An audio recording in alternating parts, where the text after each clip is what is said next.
اللہ الرحمن الرحیم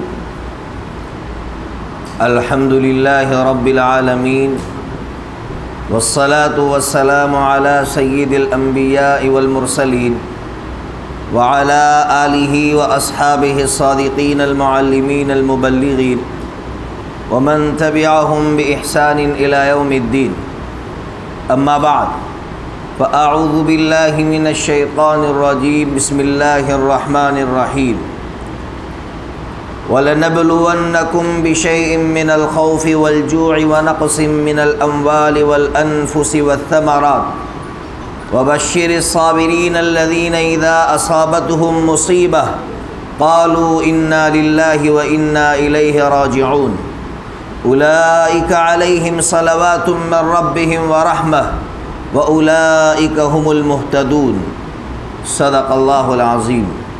وقال النبی صلی اللہ تعالی علیہ وسلم الانبیاء هم اشد بلاء ثم الامثل فالامثل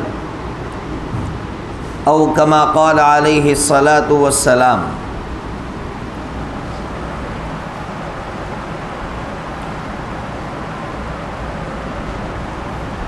دنیا میں ہم دیکھتے ہیں کہ انسان کو جس سے محبت ہوتی ہے اس کے لیے وہ اپنا سب کچھ لٹا دیتا ہے اور لٹانے کے بعد حساب نہیں کرتا ہے۔ اگر لٹانے کے بعد حساب کرنے لگے تو وہ محبت نہیں ہے۔ میرے جملوں میں غور کرنا کہ جس سے محبت ہو اس کے لیے سب کچھ قربان کرنے کے بعد بھی اگر کوئی حساب کرنے لگے تو سمجھ جاؤ یہ محبت نہیں تھی، یہ خود غرضی تھی۔ میں اور آپ، ظاہر سی بات ہے، دنیا میں جو بھی بندہ ایمان لاتا ہے وہ اللہ سے محبت کرتا ہے۔ قرآن مجید کہہ رہا ہے والذین آمنوا اشد حبا للہ، کہ اللہ کے جو ایمان والے بندے ہیں وہ اللہ سے سب سے زیادہ محبت کرتے ہیں۔ اس لیے اگر ہم نے اپنی زندگی کا کچھ بھی لٹایا ہے، حالانکہ ابھی تک کچھ بھی لٹایا نہیں ہے، لیکن اگر ہم اپنی زندگی کا کچھ لٹا کر پھر حساب کرنے لگے تو پھر ہم اللہ کے وہ بندے نہیں ہیں۔ اللہ رب العزت کے یہاں جو مطلوب ہے، اللہ رب العزت ہم سے جو چاہ رہا ہے، پھر ہمارا رشتہ اللہ تعالیٰ سے محبت کا نہیں ہے۔ یہ جو بہت سے نوجوان مرتد ہو جاتے ہیں، آپ دنیا میں جہاں بھی جائیں گے، چاہے انڈیا ہو، انڈیا کے باہر ہو، مرتد ہوتے ہیں۔ اس کی ایک وجہ جو میں نے کالج میں پڑھنے والے لڑکوں سے پوچھی ہے اور تحقیق کی ہے، بڑی وجہ یہ معلوم ہوئی ہے کہ وہ یہ سمجھتا ہے کہ میں نے اللہ کے لیے بہت کچھ کیا اور اللہ نے مجھے کچھ بھی نہیں دیا، اس لیے وہ ایمان سے پھر جاتا ہے۔ میں اس لڑکے سے یا ایسے لڑکوں سے میں ہمیشہ کہتا ہوں، ہمارے یہاں بھی ایسے لڑکے تھے کہ جو ڈگمگا گئے، خاص کر کووڈ کے بعد بہت سے نوجوان ایسے ملے جو ڈگمگا گئے تھے، حالات سے پریشان ہو کر ایمان سے پھر گئے تھے۔ ہم نے سب سے پہلا سوال ان نوجوانوں سے یہی کیا تھا کہ بتاؤ ہمارا اللہ سے رشتہ محبت کا ہے یا خود غرضی کا ہے؟ میں آپ سے بھی پوچھتا ہوں، اپنے آپ سے پوچھتا ہوں، بتاؤ ہمارا اللہ سے رشتہ محبت کا ہے یا خود غرضی کا ہے؟ بولو بھائی، ارے بولو نا بھائی، محبت کا ہے۔ محبت کے رشتے میں اگر ہم اللہ کے لیے اپنا سب کچھ لٹا رہے ہیں اور پھر اللہ سے نعوذ باللہ کسی چیز کی امید کر کے بیٹھے ہوئے ہیں اور وہ چیز نہ ملے اور پھر حساب کرنے بیٹھے تو پھر سمجھ جانا کہ اللہ سے محبت کا رشتہ نہیں ہے۔ اسی لیے سب سے بڑا عقیدہ ہی یہی ہے، سب سے بڑا عقیدہ یہ ہے، اگر انسان ایمان پر باقی رہنا چاہتا ہے تو اسے سب سے پہلے اپنی اس بنیاد کو ٹٹولنا پڑے گا کہ میری بنیاد کیا ہے، اللہ کے ساتھ رشتے کی بنیاد کیا ہے۔ اگر محبت بنیاد ہے، دنیا کی کوئی طاقت آپ کا ایمان نہیں چھین سکتی ہے، اور اگر اس کی جڑ میں خود غرضی ہے، معمولی حالات ایمان چھین لیں گے، معمولی حالات۔ یہ حالات تو کچھ بھی نہیں ہے جو دنیا میں ابھی ہمیں دکھائی دے رہے ہیں یا دکھائے جا رہے ہیں، کچھ بھی نہیں ہے، اس سے خطرناک حالات آئیں گے، اور ہمیں ذہنی اعتبار سے پہلے سے تیار رہنا پڑے گا۔ میں آپ کو درمیان میں ایک بات سناؤں تاکہ آپ مضبوط ہو، اسٹرانگ بنے۔ میں چاہتا ہوں کہ ہمارے نوجوان بھائی مضبوط بنے۔ نبی پاک صلی اللہ تعالیٰ علیہ وسلم نے فتنے بیان کیے، قیامت تک جو فتنے آئیں گے بیان کیے۔ کیوں بیان کیے؟ امت کو مایوس کرنے کے لیے فتنے بیان کیے تھے یا امت کو مضبوط بنانے کے لیے فتنے بیان کیے تھے؟ بولو بھائی، مضبوط بنانے کے لیے۔ آپ کہیں گے کیسے سمجھائیے اس بات کو؟ ہمارے پاس پڑھنے والے بچے سوال کرتے ہیں کہ فتنے بیان کیے قیامت تک کے لیے، تو اس سے تو انسان مایوس ہو جائے گا۔ اس کو میں ایک مثال سے سمجھاتا ہوں۔ ایک بادشاہ تیمور نام کا گزرا ہے، اس کا ایک وزیر تھا۔ وزیر نے بادشاہ سے یہ کہا، بادشاہ سلامت، یہ جو سیلاب آتا ہے، یہ جو طوفان آتا ہے، اس کو روکنے کے لیے یا اس کو معلوم کرنے کے لیے ہمیں رصدگاہ، اردو میں رصدگاہ، صوت سے رصدگاہ، اسٹیشن کہتے ہیں، ہوائی اسٹیشن، یہ بنانے چاہیے۔ کیا فائدہ ہوگا؟ کا فائدہ یہ ہوگا کہ ہمیں پہلے سے خبر مل جائے گی کہ طوفان آنے والا ہے۔ کا خبر ملے گی، طوفان رکنے والا تو نہیں ہے نا، یعنی طوفان کو روک تو نہیں سکیں گے، کہا نہیں، طوفان کو روک نہیں سکیں گے، لیکن ہمیں پہلے سے معلوم ہو جائے گا، تو پھر کیا فائدہ؟ کہا بادشاہ سلامت ٹھہریے۔ اس نے کہا بادشاہ اپنا دربار لگائیے۔ ایک وقت طے ہوا کہ بادشاہ اپنا دربار لگائے گا۔ بادشاہ کے دربار کے کونے میں، دیوار کے کونے میں اس نے سوراخ بنایا، اور اوپر اس نے جو ہے برتن، مٹکے، جو مٹی کے جو برتن آتے ہیں وہ رکھ دیے۔ اس نے کہا بادشاہ اپنا دربار شروع کیجئے۔ بادشاہ کو اور کچھ لوگوں کو اس نے پہلے سے بتا دیا تھا کہ وہاں سوراخ ہے، وہاں سے مٹکے گریں گے، یہ بات کچھ لوگوں کو معلوم تھی۔ اب جب دربار شروع ہوا، اس نے وہاں سے مٹکے گرانے شروع کیے، اب بھگدڑ مچی، سب بھاگ گئے، لیکن جن کو پہلے سے معلوم تھا وہ وہاں سے نہیں بھاگے، اس لیے کہ ان کو معلوم تھا کہ یہاں اس طرح ہونے والا ہے۔ اب آپ کو اس مثال سے سمجھ میں آیا ہوگا کہ قیامت تک کے فتنے ہمارے نبی نے صرف اس لیے بیان کیے تھے تاکہ میری امت ذہنی اعتبار سے کمزور نہ ہو، وہ تیار رہے فتنوں کا مقابلہ کرنے کے لیے کہ فتنے آئیں گے اور اس شکل میں آئیں گے تو ہمیں کبھی بھی بزدل اور مایوس ہونے کی ضرورت نہیں ہے۔ یہ ہے اس وقت کا سب سے بڑا جہاد، یہ ہے کہ ہم ذہنی اعتبار سے اپنے آپ کو مضبوط بنائیں اور حالات کو حالات نہ سمجھیں۔ حضرت سیدنا یوسف علی نبینا وعلیہ الصلاۃ والسلام پر کتنے حالات آئے سب جانتے ہیں۔ حضرت سیدنا یوسف علی نبینا وعلیہ الصلاۃ والسلام پر سب سے پہلی حالت، بھائیوں نے بے وفائی کی۔ انسان اگر باہر سے مار کھاتا ہے اتنا نہیں تھکتا، لیکن اس کے گھر کا کوئی بندہ اس سے بے وفائی کر جائے انسان تھک جاتا ہے۔ بیوی اگر بے وفا نکلے انسان تھک جاتا ہے، گھر میں بھائی اگر بے وفائی کرے انسان تھک جاتا ہے، لیکن باہر کا کوئی بندہ بے وفائی کرے نہیں تھکتا۔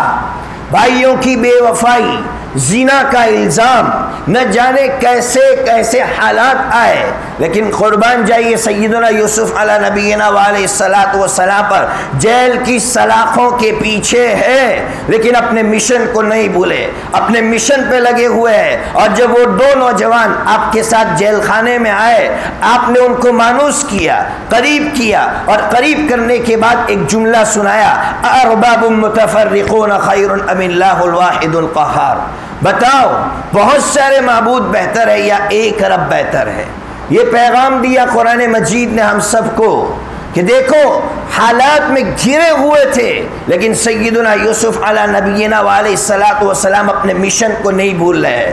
تو ہمارا مشن ایک ہی ہے، وہی مشن ہے جو حضرت سیدنا یوسف علیہ نبینا علیہ الصلوۃ والسلام کا تھا، کہ دنیا کا جو بھی بندہ، جو بھی لڑکا ہمارے ساتھ کھڑا ہوگا، ہم اس کو مانوس کر کے اس سے ایک ہی سوال کریں گے، ارباب متفرقون خیر ام اللہ الواحد القہار. 52 ملک اسلامی، 52 ملک ہے، بلکہ اب کوئی کہہ رہا ہے 54 ملک ہے، 54 اسلامک ملک ہے. لیکن آپ جا کر پوچھئے کسی اسلامی ملک نے شعبہ دعوت، مختلف شعبات ہوتے ہیں، سیکشن ہوتے ہیں، کسی سیکشن میں آپ کو نہیں ملے گا کہ اس نے یہ کہا ہو کہ ہمارے یہاں شعبہ دعوت ہے. اس لیے آج مار کھا رہے اسلامی ممالک، صرف اس لیے مار کھا رہے کہ اپنے مشن کو بھول گئے ہیں. ہمیں اپنے مشن کو یاد رکھنا ہے کہ ہمارا مشن ایک ہی ہے کہ ہم ایک اللہ کی وحدانیت پر باقی رہیں گے. میں ابھی ایک جو ہے عیسائی، ایک کرسچن کی جو بک ہے اس کا اردو ترجمہ ہوا ہے، میں پڑھ رہا تھا کہ اس عیسائی مفکر نے یہ لکھا ہے کہ جو باطل طاقتیں ہیں انہوں نے یہ منصوبہ بنایا کہ مسلمانوں کو 2 چیزوں سے محروم کر دو، اسلام خود بخود مٹ جائے گا. پہلی چیز مسلمانوں کو قرآن سے محروم کر دو، خود بخود اسلام مٹ جائے گا.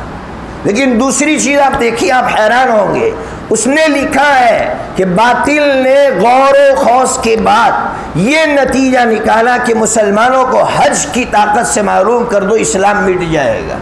میں حیران تھا کہ باطل کتنی گہرائی میں گیا ہے. ہمارے نوجوان کہاں اوپر اوپر گھوم رہے، باطل کتنی گہرائی میں گیا ہے. باطل کہہ رہا ہے کہ اگر حج سے محروم کر دیا تو اسلام مٹ جائے گا. میں حیران اس لیے تھا کہ میں نے حج کا فلسفہ پڑھا تھا، میں نے پڑھا تھا کہ حج اسلام میں کیوں ہے. میں حیران تھا کہ باطل کتنا پڑھ رہا ہے، کتنا مطالعہ کر رہا ہے. حج سے محروم کریں گے تو اسلام اس لیے مٹ جائے گا کہ یہ جو خانہ کعبہ ہے یہ توحید کا مرکز ہے، توحید کا کیندر ہے. مسلمان اس کا طواف کر کے، اس کا چکر لگا کر اللہ سے یہ عہد کرتا ہے کہ اللہ، جس طرح حضرت ابراہیم علیہ السلام نے اس مرکز کو صرف توحید کو عام کرنے کے لیے بنایا تھا، میں اس کے چکر لگا کر تجھ سے عہد کرتا ہوں کہ میں بھی توحید پر باقی رہوں گا اور اپنی نسلوں کو بھی توحید پر باقی رکھوں گا. یہ حج کا فلسفہ تھا. حج کا فلسفہ باطل کو معلوم ہے، اس لیے باطل یہ کہہ رہا ہے کہ مسلمانوں کو حج کی طاقت سے محروم کر دو، اسلام خود بخود مٹ جائے گا. مسلمانوں کو قرآن سے محروم کر دو، اسلام خود بخود مٹ جائے گا. اس لیے آج کے نوجوانوں کی سب سے بڑی ذمہ داری یہ ہے. عقائد پہ تو بہت ساری باتیں ہو رہی ہیں، میں بعد میں سوالات کا موقع دوں گا نوجوان بھائیوں کو. میں مختصر بات کرنے کا عادی ہوں، میں لمبی چوڑی بات کرنے کا عادی نہیں ہوں. ہاں، میں چاہتا ہوں کہ نوجوان بھائی کھل کر مجھ سے سوالات کریں. اسلام کے تعلق سے میں پورے فخر کے ساتھ کہتا ہوں، صرف یقین نہیں، یقین سے اوپر کا درجہ فخر اور گرو کا درجہ ہے. مجھے گرو ہے اس بات پر کہ میں مسلمان ہوں. آپ اپنے آپ پر فخر کریں کہ اللہ نے ہمیں مسلمان بنایا ہے اور اللہ نے ہمیں قرآن مجید جیسی کتاب عطا فرمائی ہے. اس لیے کہ پہلے ہم قرآن سے محبت اس لیے کرتے تھے کہ اللہ کا کلام ہم چومتے تھے، لیکن جب میں نے دنیا دیکھی، جب میں دنیا میں مختلف مذاہب کے لوگوں کے پاس گیا اور جب ان کی زبان سے قرآن کے تعلق سے سنا تو مجھے یقین ہو گیا، مجھے فخر ہو گیا. میں نے یہ بات بارہا کہی ہے کہ پچھلے سال دسمبر کے مہینے میں جب مجھے چرچ بلایا گیا تھا، جب میرا چرچ میں جانا ہوا، چرچ میں جانے کے بعد 5 مذہبی شخصیات بیٹھی ہوئی ہے. 5 مذہبی شخصیات، سکھوں کی مذہبی شخصیت، عیسائیوں کی مذہبی شخصیت، جینیوں کی مذہبی شخصیت، سناتنیوں کی مذہبی شخصیت، 5 اور مسلمانوں کی طرف 5 مذہبی شخصیات بیٹھی ہوئی ہے. ہر ایک سے یہ کہا جا رہا ہے کہ تم اپنے مذہب کی بات کرو. میں قسم کھا کے کہتا ہوں، پہلا کھڑا ہوا اس نے مذہبی کتاب کو ہاتھ نہیں لگایا. وہاں مذہبی کتابیں رکھی ہوئی تھی، کسی نے ہاتھ نہیں لگایا. جب میری باری آئی میں نے قرآن کو اٹھایا، قرآن کو سینے سے لگایا اور پھر میں قرآن کو سامنے رکھ کر میں نے قرآن کی پہلی آیت سورہ نساء کی کی پہلی آیت پڑھی اور میں نے اس کا ترجمہ کیا، وہاں کا جو فادر تھا وہ جب یہ سب کچھ ختم ہوا اس نے اپنی زبان سے یہ کہا اور پبلک کے سامنے یہ کہا کہ قرآن ہی میں وہ طاقت ہے جو قیامت تک کے لیے رہبری کر سکتا ہے۔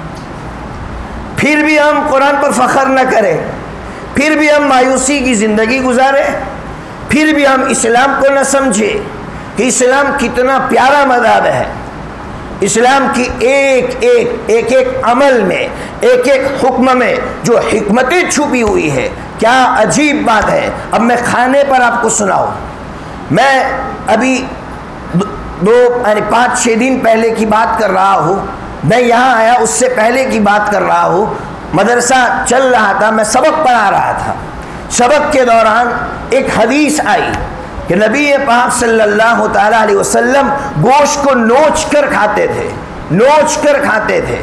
اب میں اور آپ سوچیں گے یار نوچ کر کھانا یہ تو دیہاتیوں کا طریقہ ہے، کوئی مہذب انسان گوشت کو نوچ کر تھوڑی کھاتا ہے، توڑتا ہے ہاتھ سے اور پھر کھاتا ہے، جبکہ میرے نبی کی سنت یہ ہے کہ گوشت نوچ کر کھاتے تھے۔ ایک طالب علم نے سوال کیا کہ آخر ایسا کیوں؟ میں بھی حیران کہ یار یہ سوال کر رہا ہے، میں نے اسٹڈی کی، میں نے مطالعہ کیا، میں نے پڑھنا شروع کیا، پتہ چلا اللہ اکبر، جب انسان گوشت نوچ کر کھاتا ہے اس کے 2 فائدے ہیں۔ پہلا فائدہ تو یہ ہے کہ گوشت ہڈی کے اندر گوشت کا ایک ریشہ باقی نہیں چھوڑتا ہے جب انسان گوشت نوچ کر کھاتا ہے۔ ہمارے نبی کی تعلیم یہ ہے کہ کبھی کھانے میں اسراف مت کرنا اور کھانے کو ویسٹ مت کرنا۔ اگر نوچ کر نہیں کھاؤ گے تو گوشت کا ریشہ جو ہے ویسٹ ہو جائے گا۔ اسلام نے اس کی بھی تعلیم نہیں دی ہے کہ کوئی چیز ایک جوس بھی ویسٹ ہو۔ جب میں نے یہ طلبہ کو سنایا، طلبہ حیران تھے کہ یہ اسلام کہ جو یہ سکھا رہا ہے، تو پھر وہ لوگ جو کھڑے کھڑے کھانا کھاتے ہیں، کھڑے کھڑے کھانا کھاتے ہیں اور پھر کھانے کو ویسٹ کر دیتے ہیں، ان کے بارے میں کیا خیال ہے؟ کیا اسلام اس طریقے کو پسند کر سکتا ہے؟ اسلام کے ایک دسترخوان بچھا کر کھانا کھاؤ، کیوں؟ لقمہ گر جائے تو آپ اٹھا کر کھا سکے، وہ لقمہ ویسٹ نہ ہو۔ پلیٹ چاٹ لو، کیوں؟ تاکہ ایک دانہ ویسٹ نہ ہو۔ آج کیا ہو رہا ہے ہمارے دسترخوان پر؟ کیا ہو رہا ہے؟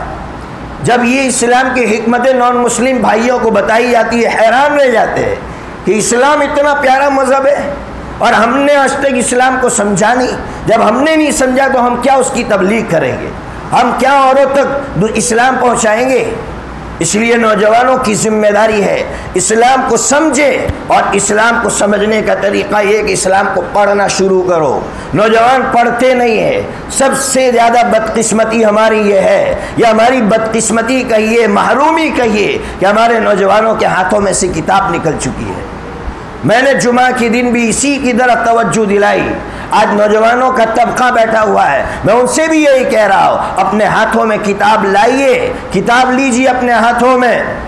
ابھی مدنی اسکول میں گیا تھا صبح میں، مجھے بتایا گیا یوم مطالعہ، اسٹڈی ڈے ہے، یوم مطالعہ ہے۔ میں نے کہا یوم مطالعہ کیسے منایا جاتا ہے؟ میں نے کہا کہ آپ اسٹال بنائیے، اسٹال رکھیے باہر، اور بچوں سے کہیے کہ آپ کتابیں خریدیے۔ آپ 100 کی کتاب 50 میں دیجئے بچے کو، لیکن بچے سے کہیے کتاب خریدیے اور کتاب پڑھیے، اور پھر سال میں 1 مرتبہ اس کا امتحان لیجئے۔ اس طرح سے ہمارے یہ نوجوان بھائی اسلام کو پڑھتے پڑھتے وہاں تک پہنچیں گے۔ پھر جب ان کے اندر وہ کیفیت پیدا ہوگی، ٹرین میں سفر کریں گے، دنیا کے کسی کونے میں کھڑے ہوں گے، دنیا کا طاقتور انسان بھی آپ سے سوال کرے گا، آپ کا سر نیچے نہیں ہوگا۔ مجھے حیرت ہے، ہمارے یہاں سلواسا کے اندر ایک کالج ہے، کالج کا ایک لڑکا میرے پاس آیا عصر کی نماز کے بعد، زین العابدین اس کا نام تھا، آ کے رونے لگا۔ میں نے کہا کیوں رو رہے ہو؟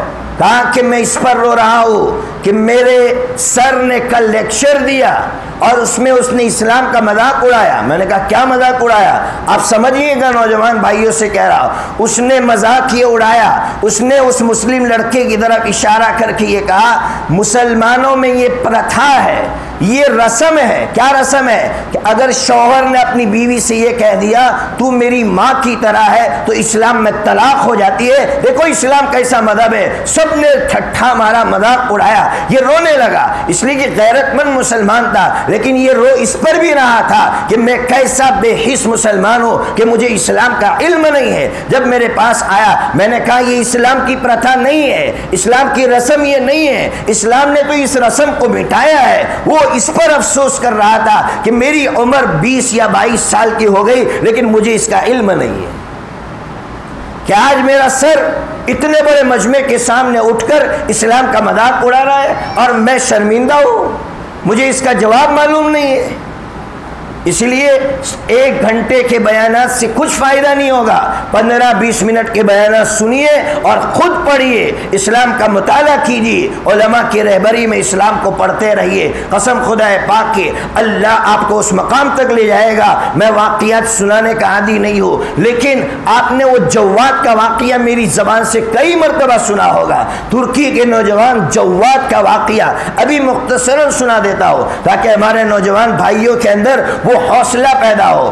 جواد ترکی کا ایک 20-22 سال کا نوجوان، میں اس کا واقعہ مختصراً سنا دوں گا، باقی لمبا چوڑا واقعہ نہیں، مجھے آپ سے سوالات سننے ہیں.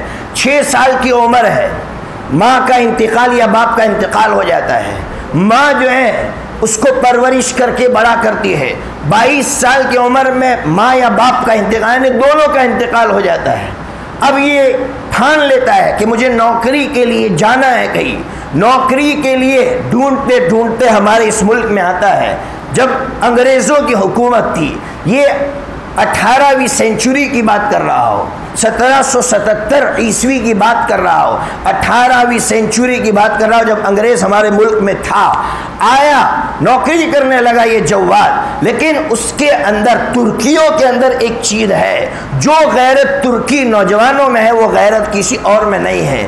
ترکی نوجوان تھا، رات کے وقت وہ دیکھتا کہ یار میرا سیٹ اور وہاں کچھ پوپ فادر پادری سب جمع ہوتے ہیں، کیا کرتے ہیں. ایک دن اس نے کان لگا کر سنا تو پتا چلا کہ قرآن کے خلاف منصوبے بن رہے ہیں. اب یہ مسلمان تھا، اس نے کہا کہ میں زندہ رہ کے کیا کروں گا؟ اگر قرآن پر حملہ ہو رہا ہے اور میں اس کا ڈیفینس نہیں کر پا رہا ہوں تو میں کیسا مسلمان ہوں. اس نے سوچا کیا کروں. ایک نوجوان سوچتا ہے تو کتنی بلند سوچ رکھتا ہے، اس کا فکر کتنا بلند ہوتا ہے. اس نے بائبل کو پڑھنا شروع کیا، بائبل کو پڑھ چکا، پھر قرآن کی اسٹڈی شروع کی، قرآن کو پڑھنا شروع کیا، دونوں کو پڑھا اور دونوں کو پڑھنے کے بعد ایک کتاب لکھنا شروع کیا. لیکن ابھی کتاب لکھنا شروع کیا تھا، ساتھ میں جس کو پارٹنر بنایا تھا مسلمان، اسی نے مخبری کر دی پیسوں کی لالچ میں کہ جس جواد پر تم بھروسہ کرتے ہو وہ جواد تمہارے خلاف بک لکھ رہا ہے. وہ انگریزوں کا دور تھا، وارنٹ جاری ہوا، جواد جہاں ملے اس کو پھانسی پر لٹکا دیا جائے. جواد وہاں سے نکلتے ہیں، سمندر کے کنارے پہنچتے ہیں کشتی کے انتظار میں، لیکن جھونکا آتا ہے، نیند آئی. اس جھونکے میں ان کے کان میں آواز آئی کہ جواد تو اس حالت میں قرآن مجید کو اور اس ملک کے مسلمانوں کو چھوڑ کر جا رہا ہے. جواد واپس آتے ہیں اور ٹھان لیتے ہیں مر جاؤں گا لیکن قرآن کریم پر آنچ نہیں آنے دوں گا. وہ جواد آتے ہیں، تہ خانے میں چلے جاتے ہیں، 6 مہینے تک مسلسل تہ خانے میں رہتے ہیں، 6 مہینے تک باہر نہیں نکلتے. پتہ نہیں کیا کھایا ہوگا، کیا پیا ہوگا. 6 مہینے کے بعد 6 بک لکھ کر 6 کتابیں روانہ کرتے ہیں. آج اس ملک میں اگر قرآن کی حفاظت کے لیے اور عیسائیوں کے جوابات دینے کے لیے کوئی کتاب سب سے پہلے اس ملک میں لکھی گئی بلکہ دنیا میں لکھی گئی تو وہ سب سے پہلی کتاب جواد کی تھی جو عالم نہیں تھے. آپ عالم نہیں ہے تو یہ مت سمجھیے کہ اللہ آپ سے کام نہیں لے سکتا ہے. میرا اللہ کام لینے پر آتا ہے تو عالم کا محتاج نہیں ہے. وہ ایک درد دل دیکھتا ہے آپ کے اندر تڑپ کیا ہے. میں نے ابھی ایک نوجوان مجھ کو ملا، وہ مجھ کو کرکٹ کی بات کرنے لگا. میں نے کہا شرم نہیں آتی تمہیں کہ آج فلسطین میں یہ حالات ہیں اور تم کرکٹ کی بات کر رہے ہو. اگر نوجوان اتنا گرا ہوا ہے ہمارا کہ اس کی غیرت اتنی بھی باقی نہیں رہی ہے کہ ہم کچھ نہیں کر، مجھ سے پوچھتے ہیں کیا کریں. اچھا نوجوان تھا، فوراً کہنے لگا بتائیے میں کیا کروں؟ میں نے کہا 2 کام کرو فلسطینی مسلمانوں کے لیے۔ اس ملک کا نوجوان کام کر سکتا ہے یہ دونوں کام فلسطینی مسلمانوں کے لیے۔ پہلا کام، فلسطینی مسلمانوں کے لیے ہم رو رو کر دعائیں کریں گے نا بھائی؟ رو رو کر دعائیں کیجئے، اردو میں کیجئے، عربی میں نہیں آتی، اردو میں اتنا تو کہہ سکتے ہیں اللہ سے، اے اللہ ہمارے فلسطینی مسلمان بھائیوں کی مدد فرما، بس اتنا تو بول سکتے ہیں۔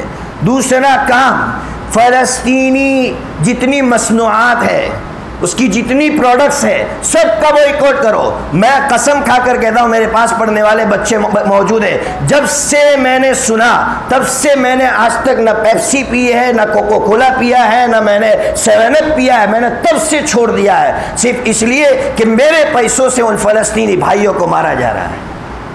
کیا مر جاتے ہیں ہم؟ اگر یہ مشروبات چھوڑ دیں گے تو مر جائیں گے، اگر یہ ٹھنڈا ہم چھوڑ دیں گے تو مر جائیں گے۔ اگر ہم اپنے دل کے اندر اسلام کی محبت رکھتے ہیں اور مسلمانوں سے سچی محبت رکھتے ہیں تو آج سے عہد کر لو کبھی نہیں پیوں گا۔ 729 بارکوڈ ہے ان کا، 729، آپ دیکھیے اس مصنوع پر، دیکھیے آپ ہے اگر یہ بارکوڈ 729 تو آپ اس کا بائیکاٹ کیجئے، آپ مد استعمال کیجئے۔ یہ 2 کام تو اس ملک کا مسلمان کر سکتا ہے، اگر آپ کریں گے۔ آپ یہ مت سوچئے کہ میرے اور 50 بندوں کے نہ کرنے سے کیا ہوگا، ارے 50 بندوں کے نہ کرنے سے وہ ہوگا جو آپ تصور میں نہیں لا سکتے ہیں۔ اس لیے آج سے یہ عہد کر کے اس مجلس سے اٹھے کہ ہم پڑھیں گے اور پڑھتے پڑھتے وہاں تک پہنچیں گے اور اللہ سے مانگتے رہیں گے کہ اللہ اگر تو کام علماء سے لے سکتا ہے تو ہم سے بھی لے۔ اللہ تعالیٰ ہر ایک نوجوان سے وہ کام لے جس کام کی طلب ہر نوجوان کے دل میں ہے۔ اس لیے اسلام پر فخر کے ساتھ جینا ہے، اور اللہ کے راستے میں جب موت آئے گی اس وقت ہم اللہ کے راستے میں اللہ کا نام لیتے لیتے مر جائیں گے۔ وآخر دعوانا الحمدللہ۔